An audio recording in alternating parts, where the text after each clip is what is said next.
In the ever-advancing world of technology, AI, biometrics, and human emotional advancement, these two idiots don't have a clue. Welcome to the Life Lessons from Two Neanderthals podcast. I hope you can stand it. Welcome to our first podcast. My name is Ed. It's my friend Gary. We are currently on another podcast that is perception theory. This is something that is completely different from that. It's not political.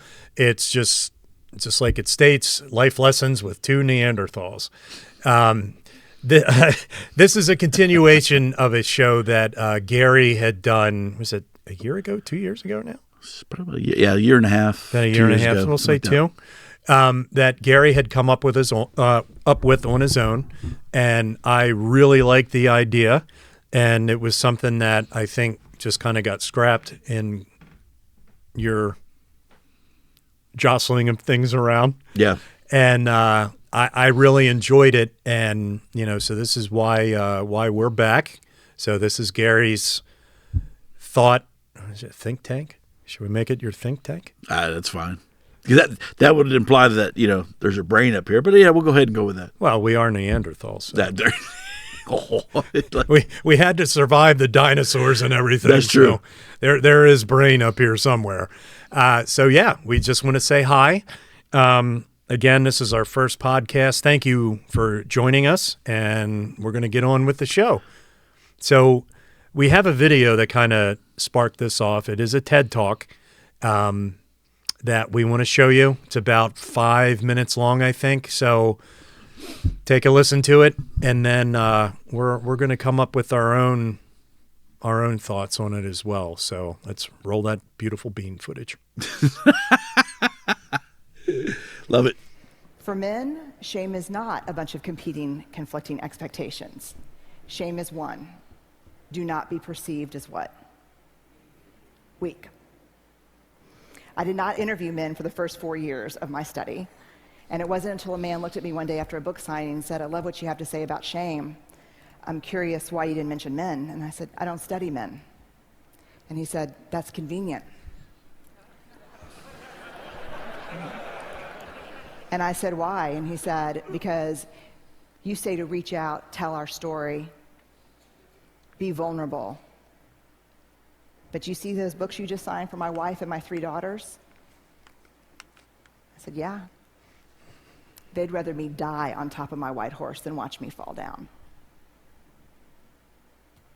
When we reach out and be vulnerable, we get the shit beat out of us. And don't tell me it's from the guys and the coaches and the dads. Because the women in my life are harder on me than anyone else. So I started interviewing.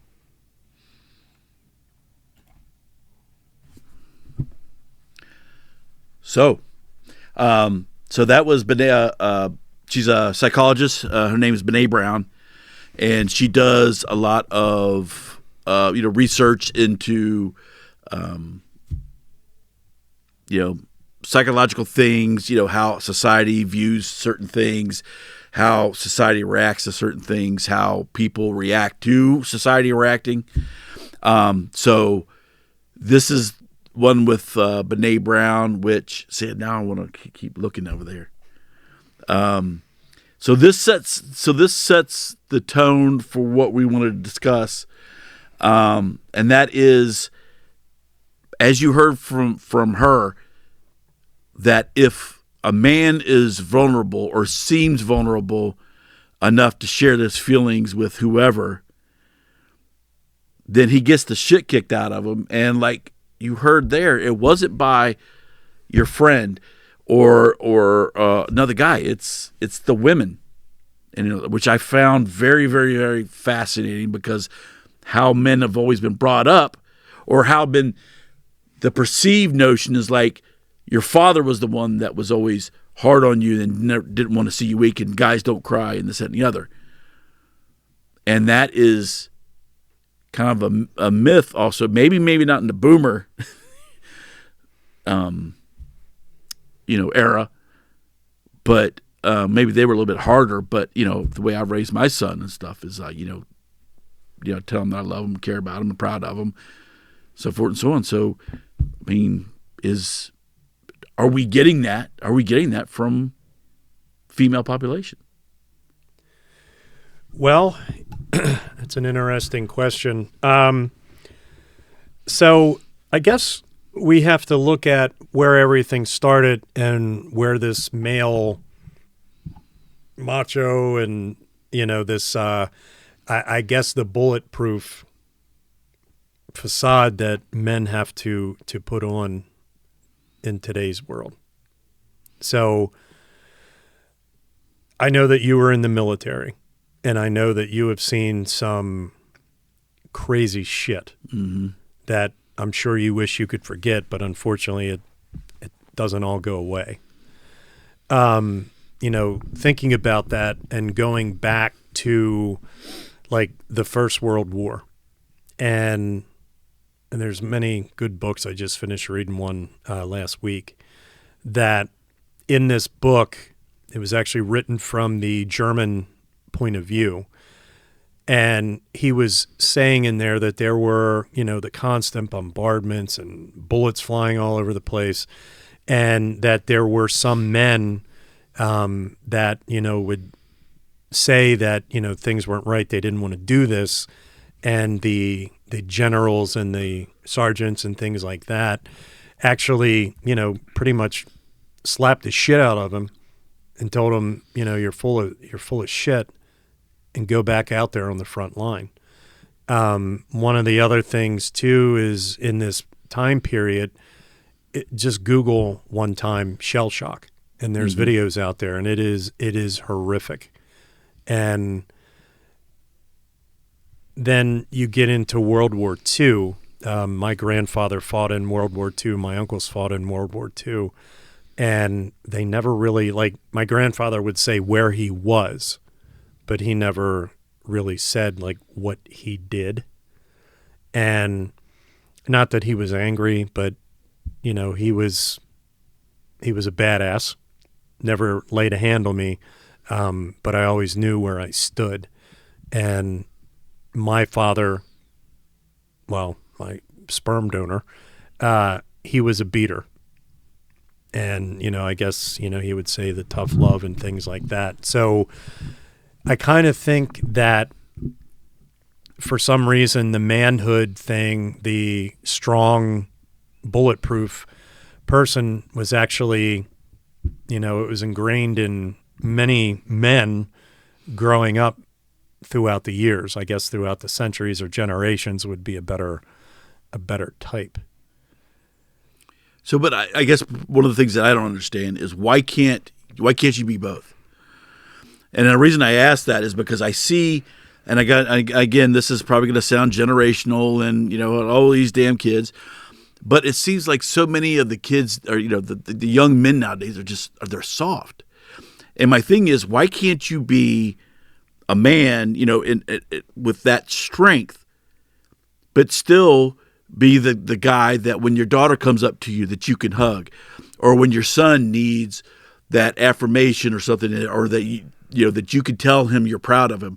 Why does it seem to be, at least for society, one or the other? That's the one thing that I do not understand. And I try to bridge that gap as much as I can, and I'm not perfect I'm not perfect. And I try to be both, but it seems that today's society, you can't be both.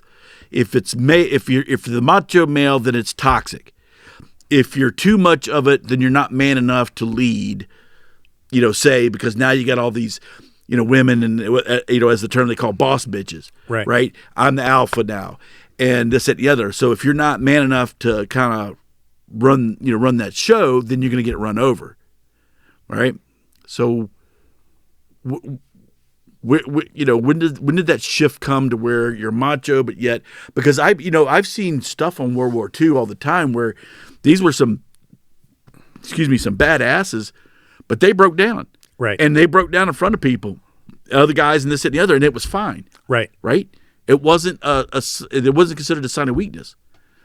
Where did we take that shift to say you can no longer be that way? because or whatever, because you had some of the hardest men that broke down and, Right. Okay, but when they broke down, just like you stated, it was in front of other men.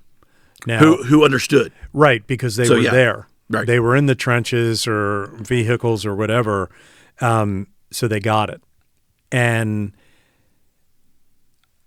maybe that's the difference. Yeah, and I just kind of think like there's many things that I think, and I think it's more of like a razor's edge as far as with our generation, I think is where, that things started to tone down a little bit. I know when I was a kid, I think once I started to get into my 20s and everything is when it started to lay back. But yeah, I mean, I was like battle hardened, and I'm sure you were probably the same way, is that, if you're weak, that you're going to get your ass beat. Yeah. I mean, well, yeah. And I think we relate on this aspect because with my father, you never knew where you stood. Right. Because my father was he was psych. He was an alcoholic and abuser, and he was a half psycho. Right. So you never knew if you were too macho or not enough or whatever. It didn't matter to him. It's just you were less than regardless. Right. So that was a hard thing for me to navigate as to what was appropriate, what was being a man about. And because I, took beatings from him, I'm like, this can't be just what everything is. Right. It wasn't until I went in the military where at least that's what straightened me out, at least at that point where I was still, you were still hard charging with these guys, but you're still vulnerable moments with them because because you live with 24/7. They're having heartbreak or this, that, and the other, or you're coming in a situation where they're scared. Well, we're all scared shitless, but sure, to the point where maybe they couldn't function. So you're like, man, we can do this. It's just you and me, man, we could take it. Right. So I don't know. Well, I think with our generation, there was a switch that was created. So just like you said, I've never been in the military. I've always wanted to go. There were times in your military career where you didn't have that choice. Like you could flip the switch as I'm saving myself. I'm here with my men, and we're going to make it through this. But when you came back, you could turn off that switch to be the father, the caring person. And I do believe that was created with our generation. Right. I mean, because if you think about our generation, the latchkey kids, sure, the whatever, where mom and dad weren't there 24/7 to solve problems for you. Right. You were let's be honest, we were left by ourselves for a lot, most of the day. Absolutely. And so you had to figure shit out. Right. And I think maybe that's way we became, at least being able to function or to work that stuff out. And you work through trial and error. Right. And you maybe work to like, okay, I can be real with this dude, but this dude I can't because this dude is just right. Whatever. So trying to transition that into kind of what Brené Brown was talking about. So where did the shift come from to where, or has it ever been a shift, or has it ever been allowed, I guess, to where you could be vulnerable with the opposite, with the female, right? With a woman, girlfriend or whatever. Obviously, maybe marriage is kind of a different thing, but although I think marriage still some of that resides, right? But when did that shift come to where if you're with your girl, you can't, right? Or has it always been that way? It may have always been that way. Because that was the thing is, God forbid you have a breakup, you never let them see you cry. You never give them that satisfaction. I think another thing too is that men think with their heads and women think with their hearts. Mm-hmm. One of the things about men, well, the biggest thing about men is we suck at listening. As soon as we hear, oh my God, you won't believe what happened, we go into the fight or flight mode, and we're in the fight mode. And we want to fix it. Exactly. And that's the thing is we are fixers. Again, from Neanderthal, that's what we've done is we've solved problems. We're problem solvers. Women, on the other hand, they talk, but a lot of times they're talking themselves through things where, the first thing that our instinct is I got to fix this. Yeah. And women talk themselves through things. And I think that's why men are good listeners to men because, we've been through that. You and I, we didn't grow up together, but we share a lot of the same situations. And that's one of those things that I can listen to you and you can listen to me because it's like, yeah, I can relate to that. Where I think women not all the time can relate to certain situations. Right. And yeah, plus we can be a little more concise and not have, right. And we can explain that in like 5-10 minutes without 45 minutes. Right. But I think part of that also, part of that issue is, with women, and I'm glad you brought that up. I think when they think with their hearts more so, that because a lot of times I know that I am, and I know a lot of guys will think out loud. Right. We're trying to figure something out. But I think sometimes, and I'm not saying all the time or all women, but I think sometimes women, when they hear us thinking through it, they think that we're doubting things. Right. Or we're questioning things when we're really not. We're just saying, okay, well, this, that, and the other, and maybe I should do this, whatever. And I think this is just my own philosophy after being married for 30-some years, is that maybe sometimes they feel that even though we're thinking through something, that men are doers. Right. Not saying that women aren't, but like we said, we're trying to fix something, whatever. And that, as we're going through things, that we're coming up with stuff that we think we need to fix or that we need to do. Right. And it's like, well, hold on, whatever. And it's not like, well, no, I wasn't going to do that. I'm thinking through it. And sometimes I have to start here, right, to get here. But I think sometimes they because like you said, thinking of hearts, I think sometimes they put a little more emphasis on what we're saying than what we do, or than what we're doing. So therefore, they concentrate on that, what we're saying, and then all of a sudden we can't express that. Right. Right. Yeah, because I shut down often with my wife. I'll just come home certain days and there's things that piss me off, the drive home or whatever. And, I'm the type of person that, not that I need a sounding board, but I just need to blow off steam. And I would do that same thing driving in my car all the way home, regardless of the fact of whether you were sitting beside me or my wife was sitting beside me, mm-hmm. and no one was sitting beside me. It doesn't matter. I just need to, talk things through, like you were just saying. And I think a lot of times that women don't, get that. So, for instance, somebody cut me off on the way home and I'm just like trying to drive and I just want to get home. And then like every negative thing from the day or from the past couple of days pops up and I need to get it off my chest.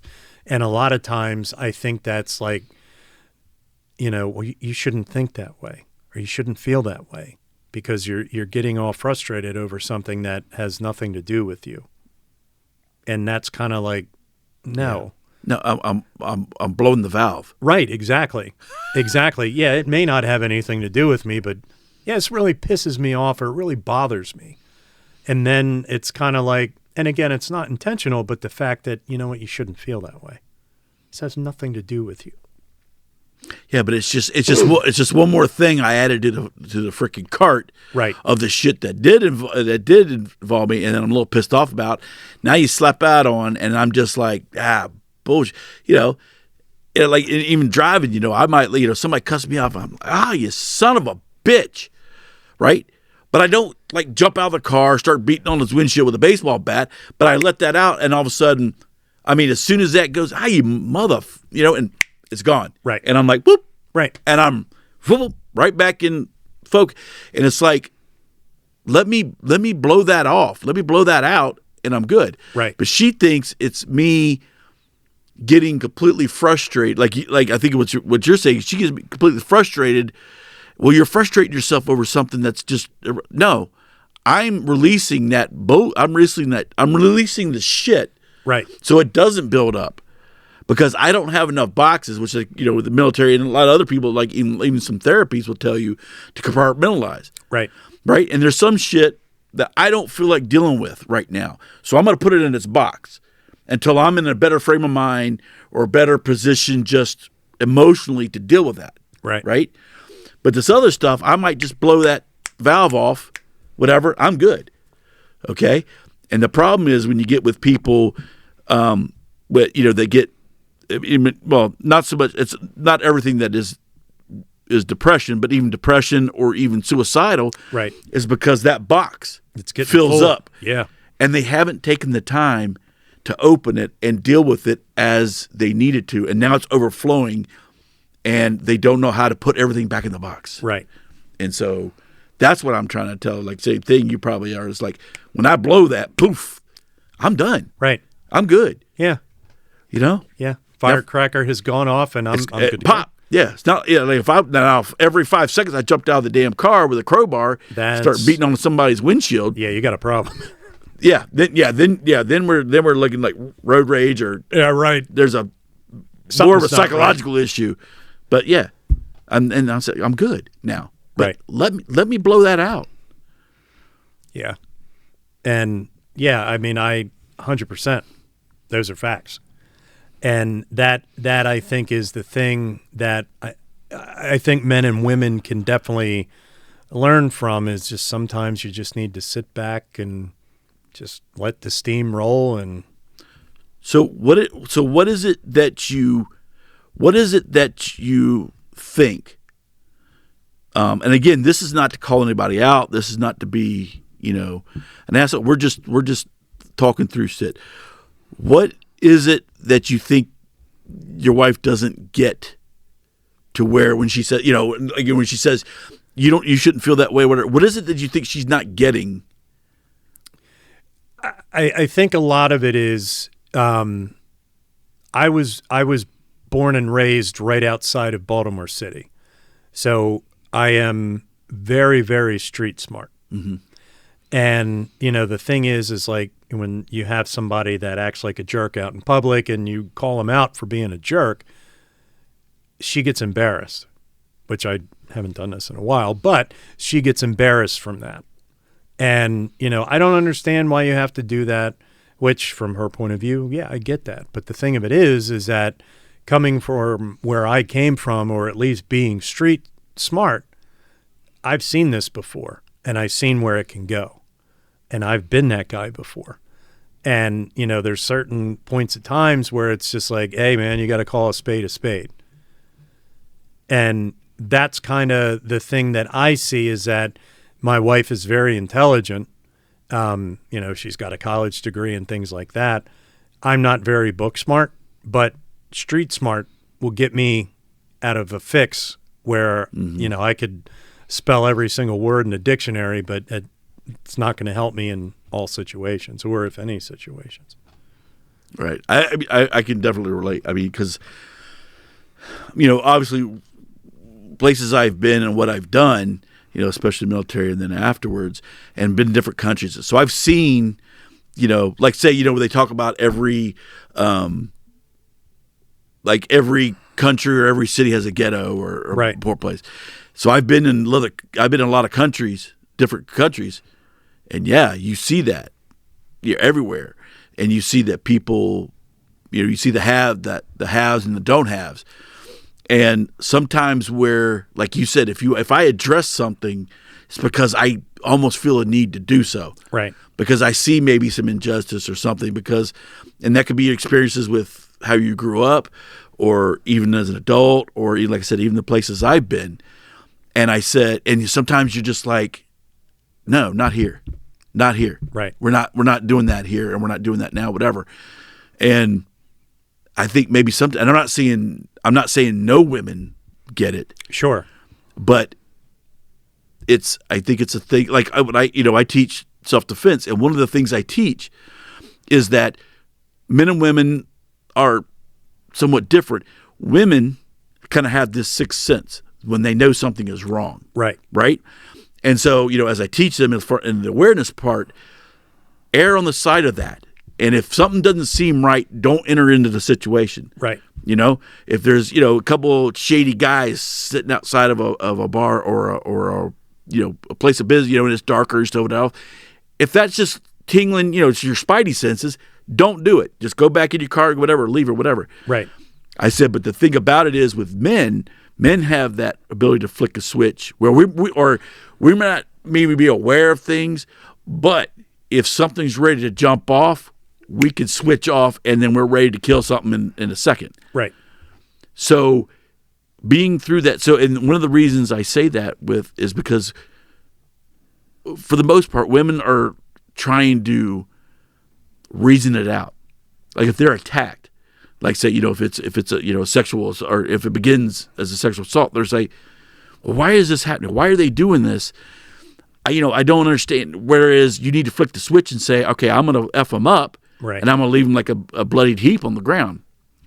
So I think that sometimes as guys are doers, we can flick the switch and just handle it. And I think that's where we differ from the women sometimes, where they like want to reason it out. And I think it's like when you correct somebody, maybe thinks, well, they'll understand. They'll eventually understand that they're doing something and whatever else. And it's like, maybe they do, maybe they don't. We both grew up with an abuser. Right. He didn't learn. My dad, like your dad, didn't learn shit. He beat he beat on me until the day I left the house. Right. And went on my own. So sometimes I don't know if maybe that's some a part of where that comes from is like, no, not today. It's not happening today. Right. He didn't learn his lesson, so now I'm going to have to teach it or leave or whatever. But right.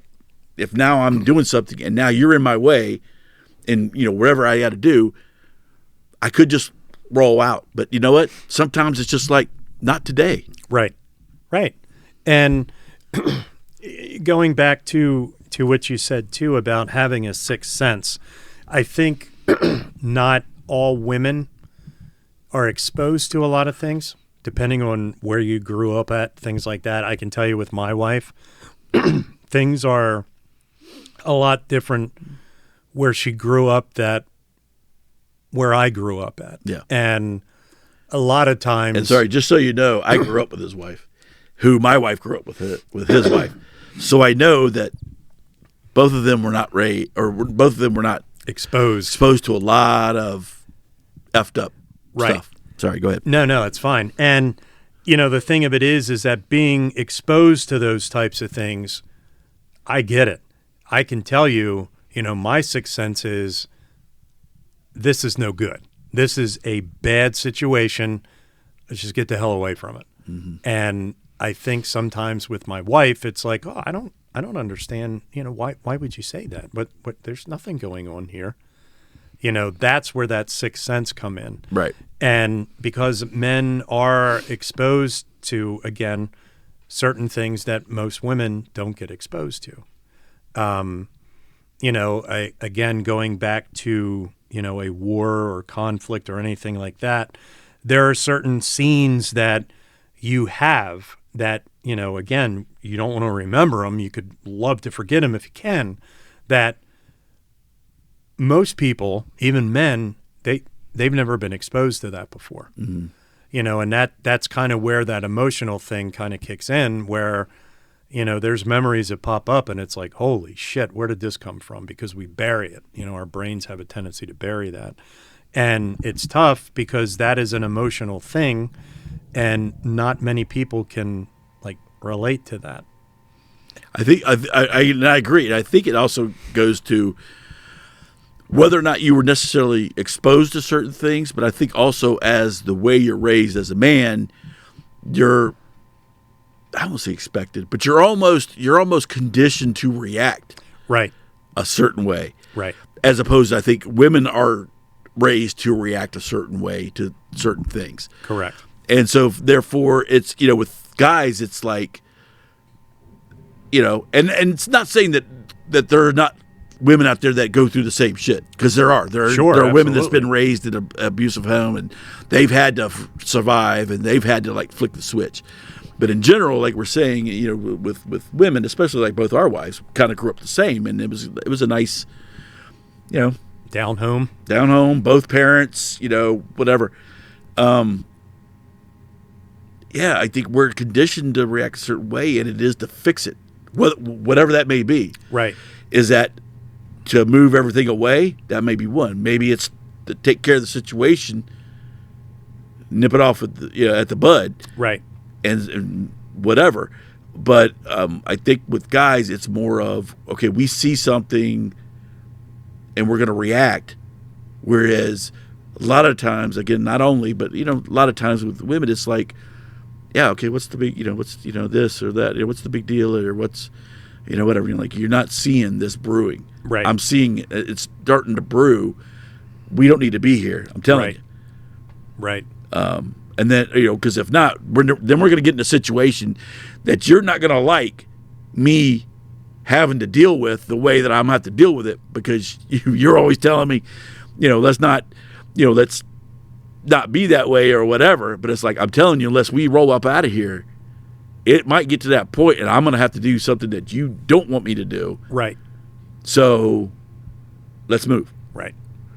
And I don't know. Maybe if your wife is different than mine, if somehow, well, my wife has gotten to the point where I don't have to prove anything. If I say I've been through, well, she knows I've been through enough shit, then if I say, I think we need to roll, she doesn't question that anymore. Right. She's like, okay, whatever. But again, like your wife and I, your wife and you haven't been married as long, and maybe that's still more of a learning thing, but does she take what you say and say, okay, let's go, or does she kind of question it? I don't mean that in a bad way, but just in a trying to understand. It's like, look, we don't have now's not the time to open up the the lesson book and let's go through history right now. We need to just roll out. Right. She has started to kind of to pick that up. I know a lot of times, like when we started dating before we got married and even into our marriage, I was undiagnosed with quite a few acronyms. And one of the things that I have is like being out in public. And if there's a lot of people, things like that, it's like debilitating to me. And I know that before it was kind of like, what's wrong? I mean, we're having a great time. You might be having a great time, but up here, this isn't fun. I got to get the hell out of here. So yeah, she's started to kind of pick up on that, and I think now we're getting to the point where it's like, okay, let's go then. And it's like, okay, it doesn't have to do with you. It's not like you and I are not having a good time. Sure. It's because all of this, it's built its way up to where I'm not comfortable anymore, or I'm, Right. And it's not a fighting thing. It's just to the point where like my spidey senses are overloaded at this point in time, and I really need to get the hell out of here. Mm-hmm.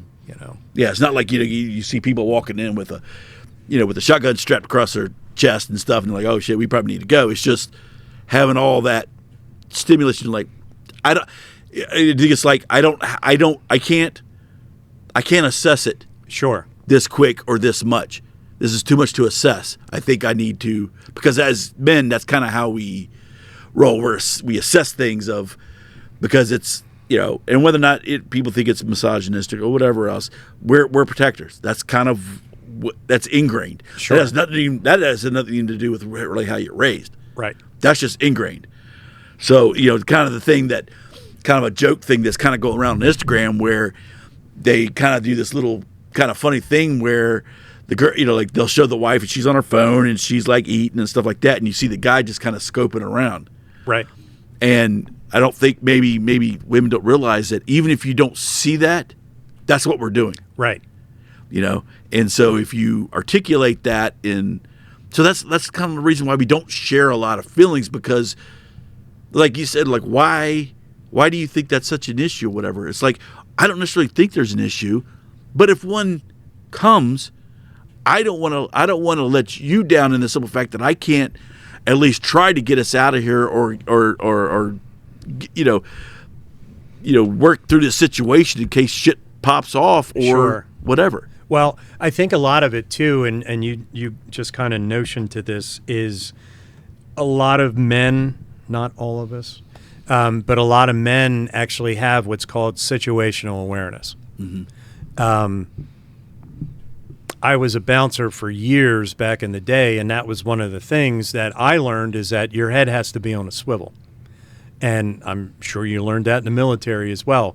We need to know where everybody is at every single point in time. And that is one thing that has always stuck with me. Again, going back to the situation where it's like, yeah, I think we need to get out of here. Well, why? What's going on? I'll explain it to you later. Let's just get the hell out of here. Yeah. And I think that, because I noticed that in certain situations that there are a lot of people, women and men, but in this situation with women, that there is no situational awareness. This is what I'm going to do. This is what I have to do. And this is what I'm going to do. And that's it. Where men are like, I don't think you should be texting while you're walking. Or you might want to get up on the sidewalk before you get hit by a car. Yeah. That type of thing. Yeah.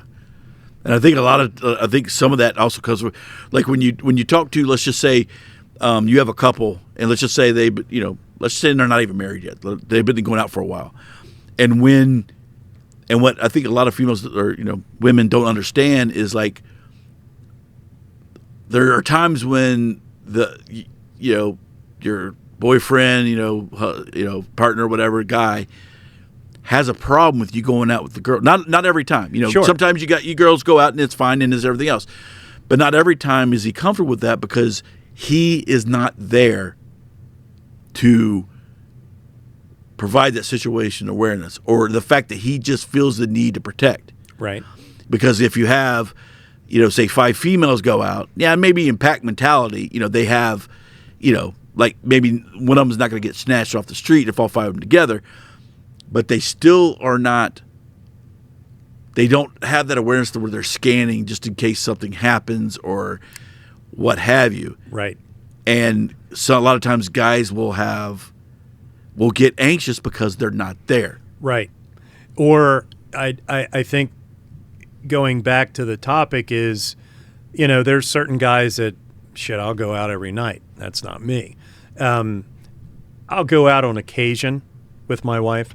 There's times where she's gone out with people from work or whatever, mm-hmm. and I'm completely fine with that. Going back to when I was younger and you were dating and you had the girl that wanted to go out all the time, and you went, but not all the time. And there were times where I kind of caught an attitude, and it wasn't the fact of situational awareness. It was the simple fact that, you know what, tonight I just wanted to spend time with you. Right. But we can't say that, because now it's, oh, well, you just don't want me to go out with my friends, or, something that's turned around to a fault of ours, a negative fault. Yeah. And there are times where, and I'm sure you can relate to this, that I just want to stay home and just spend time with you and the kids. Yeah. Yeah. It's not a jealousy issue where, oh, I'm jealous, whatever. It's like, no, I want to spend time with you. Or like I said, I'm not there to take care of, business. Sure. Or this, that, and the other. And, you always have that, or they're going, maybe she goes out with a couple of their friends that don't use probably the best judgment. Sure. Not saying, whatever, but sometimes maybe they have a friend or two that's like that, and you're like, you really don't need to be getting into the middle of some shit, because so-and-so, Susie Q over there she's going to get drunk, mess with this guy, and then this other guy, and then whatever, and blah, blah, blah. And it's just like, man, you just don't need that crap. Right. Chaos ensues no matter where especially as you get older. Absolutely. Maybe when you're 20s, you're like, okay, whatever, we can throw caution to wind, and if shit jumps off, then we'll just F it up. Right. But as you get older, it's like there's more at stake. You have a family, you're established, job-wise, or this or that. And it's just like, oh, it's not a jealousy thing, or it's not a whatever thing. And I can't really articulate all this to you because you're not going to understand, and you're going to take it the wrong way. Right. Just, you're going to have to trust me on some of these things, right? And I think obviously that's what marriage gets you after a while. Right. After you're both trained with each other. Right. But before that, it's just like, now I didn't really have that much of an issue with my wife as far as her not understanding certain things.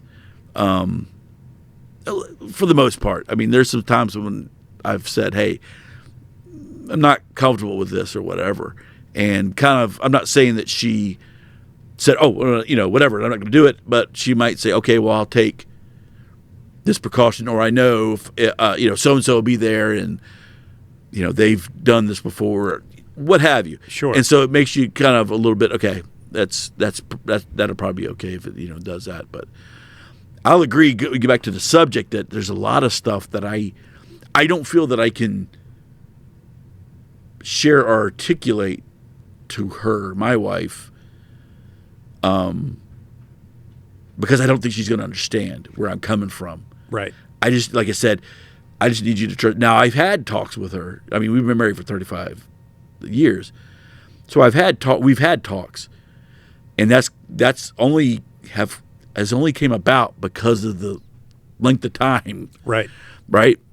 But I think for somebody that's been married 5 years, 10 years, maybe even 15, I don't know, how much of that conversation have you actually had? Right. Right.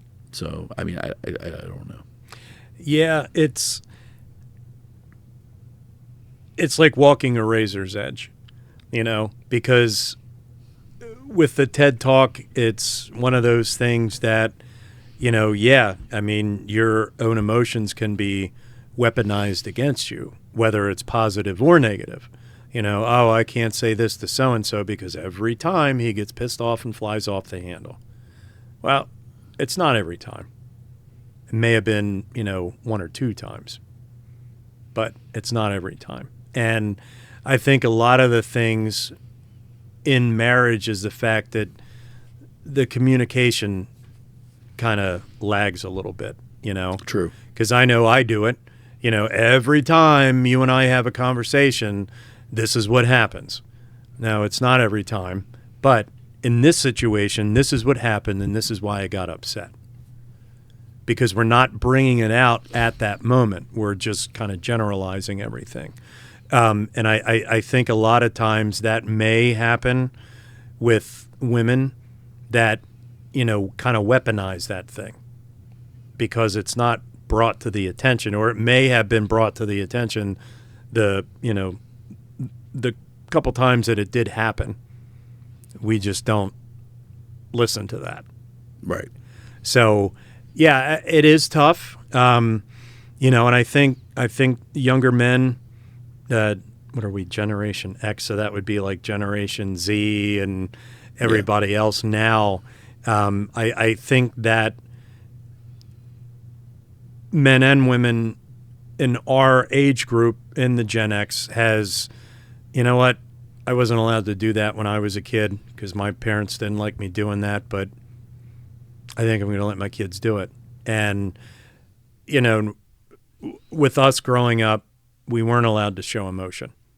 But now, we allow our sons and daughters to show emotion and as a man, You know, we want to be there for them. Yeah, we want to protect them. We'll do everything that we can, but we also want to protect them, but we want them to be their own self. Right. And I don't think that was ever allowed to happen. I don't back in the day. No, because I don't think they understood that. Because like I agree with you. I allow, not allow, but you want as part of being a protector, as allowing that, allowing them to show that emotion. Sure. Right. Because because how we grew up, if we kept that, which we did, we kept that bottled up, and then there's been a couple, there's been times in my life where that stuff is just blown, and it wasn't good. And I think as being a protector, I think a protector has many facets. Right. And like I said, like we're talking about, is one of those is allowing, like say your son, and especially your daughter, or whatever, or I would say your daughter, but especially your son, because girls seem to go ahead and express their emotions, whatever. But I think it's important to have your son see a strong figure, but allow him to also see emotion from you, and allow him to show emotion, because that protects him.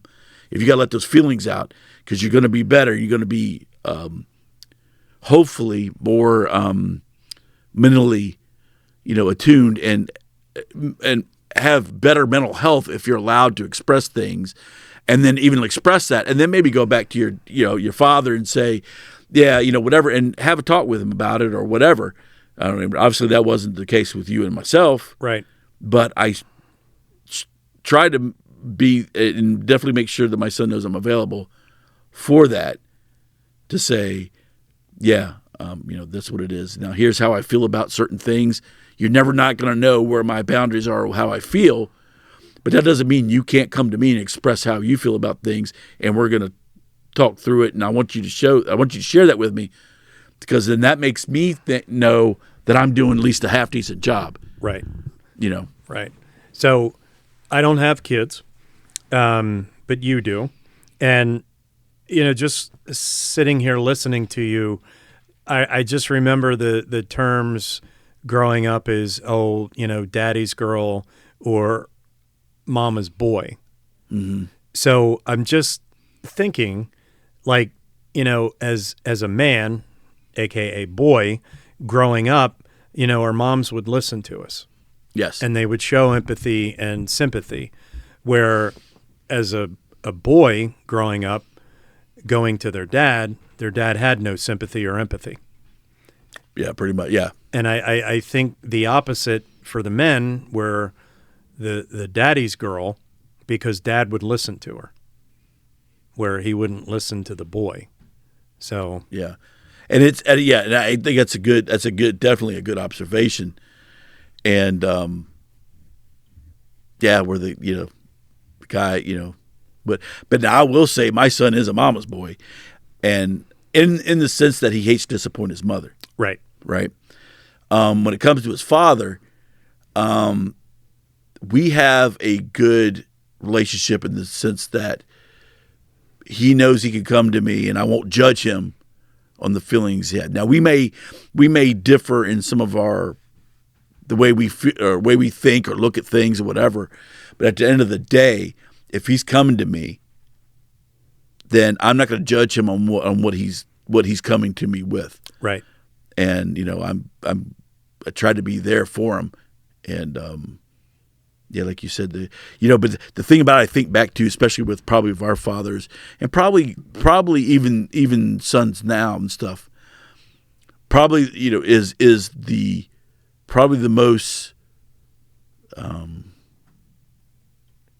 the most effect or the most impact you can make on a young man is not so much, well, you love them, but not so much telling them that you love them, but that you're proud of them. Right. Because pride means that means more to a guy than, well, that is pride, or you being proud of them is love to another guy, right, or especially your son. And if you say that means, regardless of what you've done or how you've handled things, the fact that I tell you I'm proud of you, that tells you I'm accepting you, regardless of whatever's happened at this point. I love you means I mean, I know I love you is strong, especially when it comes to your wife or your daughter, or whatever. But to a man, it means I love you. Just means that almost seems obligational. You know what I'm saying to a guy. But when you say I'm proud of you, that means I'm stepping out of an obligation I have to you as a father, or because I have to love you because you're my son. But the fact that I'm proud of you means, you're bridging a gap, or you're not being judged on anything that this happened up to this to this point or whatever. And even if you have effed up, which I know I did when I was younger or whatever, the fact that I'm still proud of you means you're not out of my graces yet. You're not you haven't you might disappoint me in maybe some of the things you've done, but it doesn't mean I'm not still proud of you as the man you are. Right. And I think more sons need to hear that. Absolutely. From their fathers. Right. Right. And that's something my father never, ever, that never came out of his mouth. No. I think my dad would have probably preferred to chew glass than ever say anything like that. Because because I think a lot of times they saw it as a sign of weakness. Right. Which I'm like, how do you figure that's a sign of weakness if I say I'm proud of you? Right. Right. So you mentioned judgment. With our subject, I'm wondering if like a guy that trusts someone enough to show emotions, do you think that maybe that would be a judgment for a woman? Like, why is this guy so weak? I don't want to hear him bitching. I want him to take care of me. Well, so what I'm getting from like the Brene Brown from the TED Talk, that's exactly what I got from what she said, is that, females are like, or, at least I guess wives or women or whatever. I don't know how she really classified it, but, I don't know.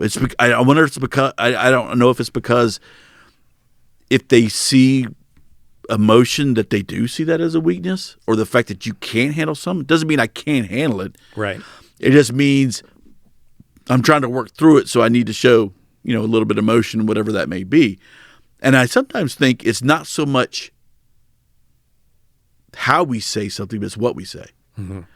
I think sometimes we get judged on what we say, right? Even if we're talking through something, because that's considered, like I said, that's considered, it's almost like you're judged by a double-edged sword, right? It's like we're conditioned and ingrained to fix things and be protected, whatever. But then it's almost like I need to think through something to fix it. But if I'm articulating it out loud of how I'm working through it, now it seems like I'm not fixing it. It's almost like I'm not necessarily giving up, but I'm like, I'm not able to handle it. So therefore, well, okay, are you happy or that I'm fixing it, or the fact that I'm trying to fix it and I'm working through it, but now it seems like I don't. So now you're judging me that I'm not can't handle the situation to fix it. Right. It's like, you make up your mind. Right. I don't know. I think something else that happened, at least I would say, with the next generation, it even happened with us, but I think it was close after the Gen X, is like Gen X, you get a girl pregnant, or, the fact that the female wanted a relationship and the guys were like, screw that, I don't want a relationship. I don't want to hold your hand. And, if there was a pregnancy, the fact that the guy never held the kid, like he probably would, but you would see more of the mom holding the kid and pushing the cart, or the little, what the hell? Stroller. And the guy wouldn't do that. But there was a role reversal that happened where the guys now are the ones that want to have a relationship, and the women are kind of like, I don't know. And the same thing with the babies is, again, I see a lot of babies come into work, and a lot of the guys are holding the babies, pushing the stroller, things like that. Not saying that the women don't, but it's more open now than what it ever would have been before. I think before, having a child, the dads would put them up on their shoulders and walk around with them.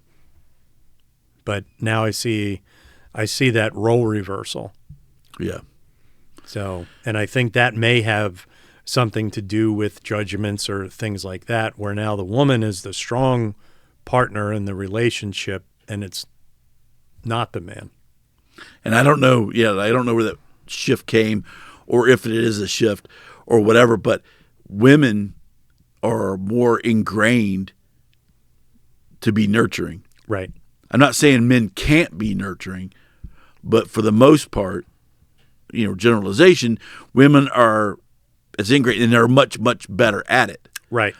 So it kind of makes me think that if the woman's not doing that and the guy is, at least for the most part, kind of makes you wonder if the child is getting, and I think it kind of also goes to the single mother thing. Well, I'm not saying a single mother can't raise a son, but the single mother can't teach that son how to be a man. Right. So it's like, if the guy's doing it, is the baby getting the nurturing? Is the child getting the nurturing they should be or could be if their mother was doing it? Now I understand there's some women out there that's not very nurturing. Right. But you get what I'm saying. Same thing with like single mothers is is that boy getting what he needs as far as a father figure, and he's not getting that. So is he not getting that structure and the discipline and the protection and whatever else to where he can flourish within that, within that space that you allow him to be in that you're protecting. Right. Right. So you have lack of nurture on this side and we all know that having a father and a mother, or both that are functioning parents, is the best road. And I'm not saying nobody could do that, but there seems to be this big shift that, like you said, guys are more that, and then there's more so where women seem to be fine with being single mothers, and it's like that's not the best, and that they won't. Like it's easy just to cut everything off and say, okay, I'm going to be a single mother. Like we're praising that, like that's the best option. Right. And so forth and so on. And or they're almost trying to justify the fact that they picked kind of a piece of shit as a husband or they had sex with a piece of shit dude and whatever. Well, I'm going to be a single mother and I'm going to be awesome and stuff. It's like, well, it's still not the best. But that doesn't make up for the simple fact that you made a mistake and had a child with a piece of shit. Right. And vice versa. The guy getting some chick and she's like half back, batshit crazy. Right. And then you have a kid and then she uses that child to keep you grounded and latch on to you and this, that, and the other. Not saying it's right, but Right. the point is like, bruh, you're justifying your bad decision by saying, well, we have a kid and stuff like this. And then all of a sudden you guys are hating each other and you're fighting all the time. The kid's suffering. And that's because you made a bad decision. Right. So I don't know. It's tough. But yeah, I mean, seeing that video when you sent that to me definitely opened my eyes. It's like, ooh. Right. Because I think the myth is like, the guys can't show emotion because other guys will pound them or, ostracize them or make fun of them or, it's like she said, the coaches or the dads or this, that, and the other. And I like you said, it blew my mind when she said, no, it's, that my wife and those 3 girls that you signed, they hold me more accountable than anybody. Right. And they would rather see me die on top of this horse than fall off or show any vulnerability. Right. And I think that for women too, is that having a strong man, it is an attractive, one of the pieces that makes a man attractive. Mm-hmm. A strong guy that can stand up for himself, not going out and picking out fights and everything, but someone that can stand up strong for themselves and be a supporter. I mean, that's kind of the way that I perceive that. Yeah. So, and you get more girls that are, more women that are like, I'm going to be a boss bitch and I'm going to do my stuff. I'm going to do my own thing. And then, the guy doesn't want to, like, the whole thing is the guy doesn't want to date himself. right. I don't want to date somebody that's the same as me. And if you're saying I do, well, that makes you a functioning adult. Right. Congratulations. You can earn your own money, this and the other. But as far as having that persona, if you will, I don't want to date myself. I want, a woman that kind of brings me peace and, that's nurturing and this and the other. But that's not happening with a lot of these women. And then they're finding out. I mean, you can see it on Instagram like every day. You'll see where women's like, I'm going to do my thing and this, that, and the other. And all of a sudden she's like mid-30s, late 30s, maybe in early 40s, this, that, and the other. And she's miserable because she's alone. And, that biological clock that a lot of women want or that they pay attention to have kids. And now it's a risk now because you're in your mid or late 30s or early 40s. And they're miserable. And it's just like, you played that game way too long. Sure. And, thinking from a man's perspective is that, when I was dating and things like that, I didn't find it attractive. So I always liked strong women, but not like, I'm the boss, you're going to do what I tell you to do. And it didn't matter. They could be drop dead gorgeous, Playboy bunnies, things like that. But that was something that never made someone attractive. But, it is nice. And especially my wife is very strong-minded. And, if I'm screwing up, she'll tell me, hey, she'll call me out on it. And we have that relationship, which I'm sure you and your wife have as well, is that, hey, it's okay if you call me out. I don't want someone that's always going to say, you know what, you're right. Yes, you're right. You're right. Yes. Or whatever you want to do. Yeah, or whatever exactly. you say. Exactly. Because I'm like, well, no, I don't want to. Right. Whatever.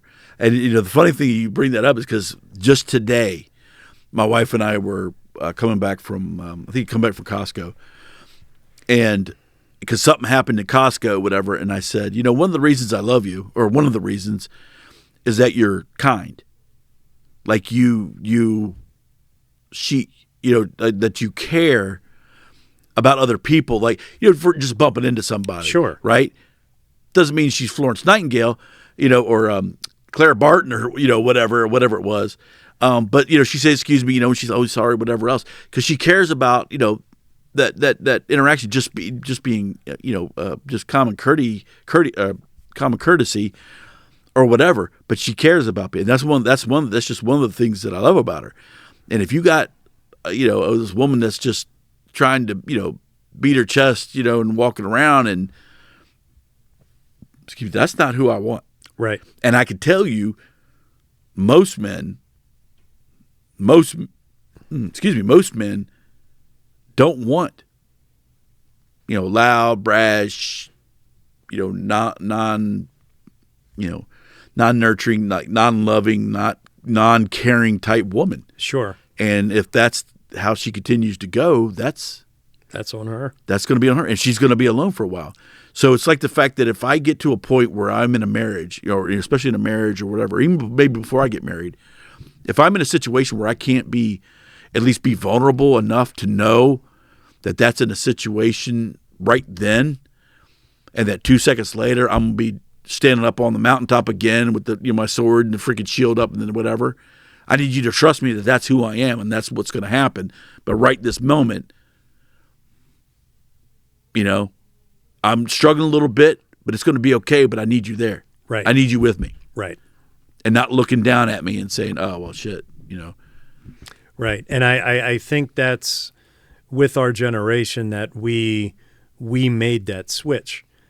We created that switch because, I think back to, there's certain men back in the day that, no, I'm like a deer. I just want to go off in the woods and die on my own type of thing, not the fact that, I really needed your mother there, Yeah. That type of thing. And I think that our generation did break the mold on that. Yeah. So I agree. And like you said, you had, where fathers were, if I was working 80 hours a week, but I'm providing, so I'm doing my job. And it's like, you're doing part of your job. Right. And really, we could deal with less money if you were here helping. Like I said before, and I think I'll end my piece of it. I know that after I left the military, I was recruited with a paramilitary contract company, and I was traveling a lot and this, that, and the other. And my wife finally came to me and said, "Look, you signed up. I'm not, she's like talking about, this isn't working for me. I'm getting divorced." This and that. What she said was, "You signed up in this marriage, and we discussed this way before, before we ever got married, and this and the other, that you signed up to be a husband and a father, and I'm going to hold you to it, and that's what you need to be. And this travel, I understand, this, that, and the other, and whatever, but this traveling's not working because I need you home here, just within reasonable." And I thought I was doing what I was supposed to do. You were providing. Right. And she's like, "Well, the money's not what I need right now. I need a husband, and we have 2 kids now. I need a husband, and they need their father, and I need you to be a father." And I'm like, "Ooh, okay." I message, Roger that. Lima Charlie. I got it. So yeah. And so she's strong in that aspect, or she's strong in many other aspects. But she's strong in that aspect. So no, we've gotten, we've married, we've signed up, we've pledged to each other, and that's how it's going to be. And neither one of us are shirking those duties. Right. So I know you're stepping up in many other ways, but here's where I need you to step up. Right. And I was like, okay. Yeah. Gotcha. Yep. And that would have never happened with the last generation behind us. Mm-mm.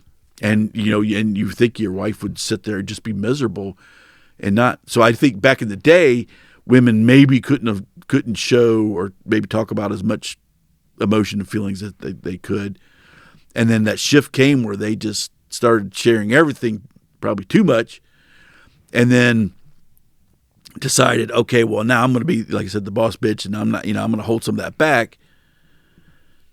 And then the guys kind of started, started showing some feeling, and then they're just like, that's not working for me. Right. And then all of a sudden now you're judged as something less than. Right. Yeah, because I look, back in the day, that, the male mindset is that I provide. Mm-hmm. I put food on the table. I put a roof over our head. Your job is to take care of the kids and make sure the place is clean and that there's food on the dinner table when I get home. And that switch is very enlightening. I'm glad that it's not that way anymore. But, again, there are women that are strong out there and that now are the ones that are the breadwinners and things like that. So I do like that change, that women have become stronger in society. I love that. And it's about damn time that it happened. But, I don't believe that all women judge men by showing their emotions, but seeing that video again it's eye-opening. Yeah, because it's scientific. It's actually, a research and a study done. Right. So it's not like she just read a social media post and said, "Oh, here we go." She's done extensive research on this and found out. And I think, like I said, I agree with you that women have become, kind of charting their own course nowadays, which I think is fine. And they could be a breadwinner. My wife, if my wife made more money than me, fine, more power to you. Absolutely. But we have done a shift, say with some of the younger guys, where they are not taking what I would consider a leadership role. And that's what I try to tell some of the young guys at work. It's like, look, you're the leader of the household. Right. Now, your wife's the operational manager. She runs the day-to-day operation. She runs the show like that. But you're the leader. You are like, if there's turmoil in there, you handle it. If there's outside influences for whatever reason, you handle that. That's your job. You make that home, or you make that house. You make it a house. It's the wife that makes it a home, but you make it a house and you make it a sanctuary. She's the one that makes it a home and makes it what everybody wants to come home to. But you have got to. So that's what I'm saying. It's like, why can't we do both? Right. Still be strong, but then show emotion. Still be strong. Tell your kids you love and your wife you love them and you're proud of them and this, that, and the other. I don't understand why it's got to be one or the other. And it seems like with us, we were getting judged more, but it seems like a lot of the younger guys don't seem to have a problem, and they're too much where they're not taking the role that they should be or should have, should be. Right. And I think then we're getting more and more where households are, the right roles aren't being, filled. Right. Doesn't mean the wife can't move, to the left to, maybe she's making more money and this and the other, and that's great. And this and that. And so maybe your role is maybe you're taking a little bit more of the stuff at the house. Because maybe she may be working long hours, so maybe you got to, but it doesn't mean we do a freaking 180 flip. Right. And then now you're just, I'm not calling women bitches. I'm saying now you're just a straight up bitch, and you can't even lead the household and do whatever else. Without getting permission. Yeah. And then she doesn't feel that you're the strong male or the strong influence to where she can get support from, and then nurturing whatever that you can get support from. Right. So you both are grabbing support from each one another. But if you're not filling those roles, nobody's getting the support that they need or want, for that matter. Right. And it just turns into a big pile. And you see some of these households where it's just like, yeah, it's worse than what we had it. Yeah. And I'm just like, bruh, it's just everybody's doing whatever and nobody's taking care of business. The roles aren't defined and it's all over the place, and kids are not getting disciplined or this, that, and the other or whatever else. And it's just like, oh, shit. Yeah.